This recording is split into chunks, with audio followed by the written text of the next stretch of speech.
Hello everyone and welcome back. In today's video, we will learn about SVGs and how to create lines using SVG.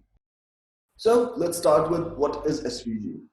SVG stands for Scalar Vector Graphics. It is a markup language for describing 2D vector graphics. SVG images and their related behaviors are defined in XML files, and these XML files can be created and edited with any text editor like VS Code, and also with drawing softwares like Adobe Premiere Pro. To design SVGs, we use the SVG element. The HTML SVG element is a container for SVG graphics. It defines a new coordinate system to design these graphics. It is used as the outermost element of SVG documents, but it can also be used to embed a SVG inside an HTML document. Let's try an example to understand it better. So let's create a new file, say line.svg. Let's save it. And as I just mentioned, to create SVG graphic, we need the SVG element. So let's add that. So this SVG element, it requires the width and height attribute to define its dimensions. So let's add those as well. Say width 500 pixels and height 500 pixels. Let's save it and let's open it in live server. And as you can see, we are getting this error that no style information is associated with this XML file. So if you're creating a SVG file, then you need to specify the XML namespace for the root SVG element. So let's do that. So over here, let's add it. So XML namespace, so XML-ns. And we need to give this URL here. So http:// and www.w3.org/2000/SVG. Let's save it. Let's just bring this up here. Let's refresh this. Sorry, so we made a mistake here, so this should be org.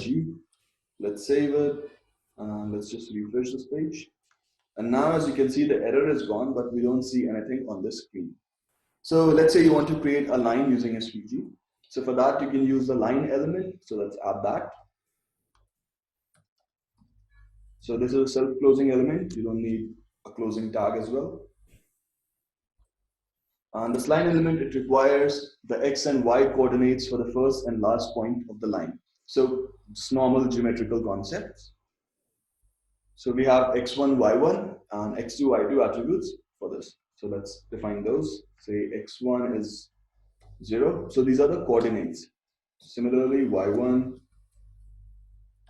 is 0. Then we've got X2, say 100, and Y2, say 100. Let's save it.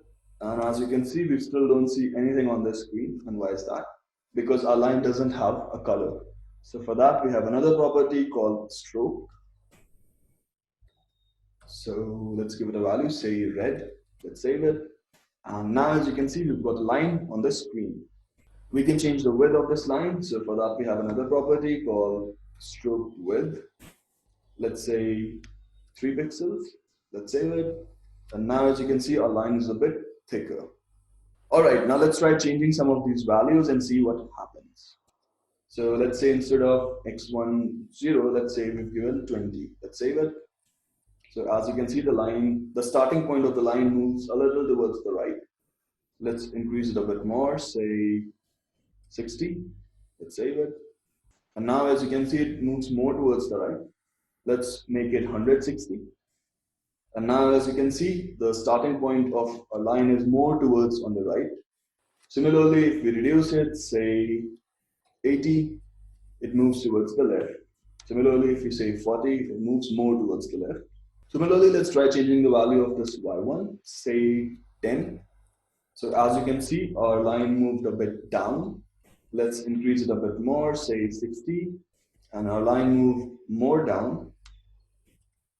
So let's make it 160, and as you can see, our line is moving more towards the bottom. Similarly, if we reduce it, say 80, it moves up. Reduce it more, say 30, it moves more towards up. Similarly, let's try changing the value of x2. Say instead of 100, it was 150. So as you can see, the last point or the ending point of the line is moving more towards the right. Let's increase it a bit more, say 250. And as you can see, this point is moving more towards the right. And as the distance between the starting and ending point increases, the length of our line increases. All right, so let's try reducing it. Say, let's bring it back to 80. And as you can see, it's moving towards the left. Let's reduce it more, say 0. It moves more towards the left and towards the starting of our screen. So this is like the entire coordinate system, and it moved towards the leftmost. Similarly, if you try to change the value of y2, say 170, it moves down. We reduce it, say 50, it moves up. Let's bring the value of x1 and y1 to 0, 0. Let's save it. So this top left corner is the starting point or 0, 0 of our coordinate system. So let's change the value of x2, say 100, and y2, say 150. Let's save it. And now, as you can see, we've got a bigger line. So instead of red, if we change this to, say, blue, we can give hex code here, say 00FF00. Let's save it. It goes green. We can use RGB colors here. So say RGB 00255. Let's save it. And as you can see, it goes to blue because R is 0, green is 0, so red 0, green 0, and blue is 4, which is 225. So our line is blue. We can change it to any color we like, say light blue. Let's save it. And as you can see, we've got this light blue line here. If we increase the stroke width, say 10, the thickness increases. And if we reduce the width, the thickness reduces. All right, so let's try using this SVG file in our index.html. Okay, so coming down here to the body. So let's try using it as an image. So image requires source attribute. So let's give this file. Let's also give it an alternate text, say line SVG. Let's save it. And let's run this with live server.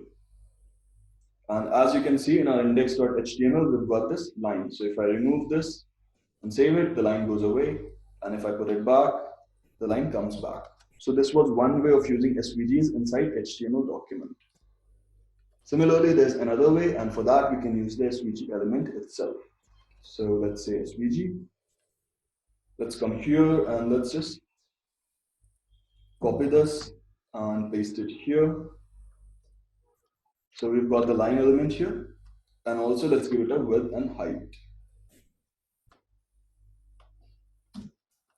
Let's save it, and as you can see, we've still got the line. So if you change the value, say 150, let's save it, and our line moves more towards the right. So if you're wondering that we did not use the XML namespace here, so that is required only when you're creating an SVG file. But if you're using SVG inside the HTML document, then you don't need to use the namespace attribute for your SVG. That's all for today, guys. If there's something that you did not understand, feel free to drop a comment and we will discuss it. See you in the next video. Bye and take care.